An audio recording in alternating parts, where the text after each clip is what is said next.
ہم حکومت میں تھے، ہمارے پاس اکثریت تھی، جمعیت کی 4 وزارتیں تھیں، یہی شہباز شریف صاحب وزیر اعظم تھے۔ مدارس کے بارے میں یہی ڈرافٹ جو آج پاس ہوا ہے یہ اسی وقت تیار ہوا تھا، اس وقت بھی اس پر اتفاق تھا، اس وقت پاس نہیں ہو سکا۔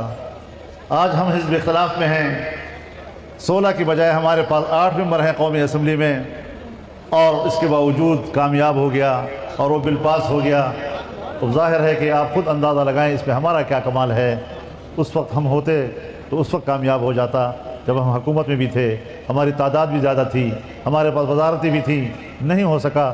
اور آج جب یہ سب کچھ نہیں تھا تو ہو گیا، تو اللہ کی طاقت کے بغیر کون کر سکتا ہے؟